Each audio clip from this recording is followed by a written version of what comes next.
আচ্ছা, আমরা যদি ম্যাট ফাউন্ডেশন বিষয়ে কথা বলি, ম্যাট ফাউন্ডেশনটা মূলত কি?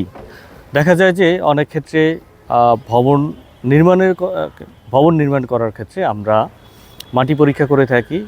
সে মাটির কোয়ালিটি যদি যথাযথ না থাকে বা মাটির ধারণ ক্ষমতা যেটাকে বলি, সে ধারণ ক্ষমতা যদি কম থাকে, সেক্ষেত্রে আমরা ম্যাট ফাউন্ডেশন দিয়ে থাকি। এটা বাংলাদেশের অনেকেই মনে করে যে এটা একটা ব্যয়বহুল একটা পদক্ষেপ বা একটা ব্যয়বহুল স্ট্রাকচার। তো আমি সেক্ষেত্রে আপনাদেরকে বলছি যে এটা ব্যয়বহুল হলেও আপনার ভবনের স্থায়িত্বের দিক থেকে ম্যাট ফাউন্ডেশন অনেকটা গুরুত্বপূর্ণ একটা ভূমিকা পালন করে বা ভূমিকা রাখে।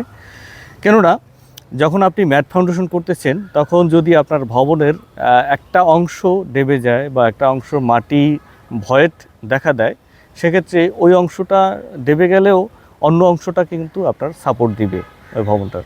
আর যদি হচ্ছে আপনার যখন ভূমিকম্প হয়, তখন মাটির কম্পন সৃষ্টি হয়। সে কম্পনের ফলে দেখা যায় যে এক একটা জায়গায় আপনার বিচ্যুতি ঘটে, প্লেটের বিচ্যুতি ঘটে। সেক্ষেত্রেও এই ম্যাট ফাউন্ডেশনটা আপনার প্লেটের বিচ্যুতিকে সমতায় রেখে আপনার ভবনটা স্থায়িত্বে সুদীর্ঘ রাখার সর্বোচ্চ সহযোগিতা এবং সর্বোচ্চ চেষ্টা করবে।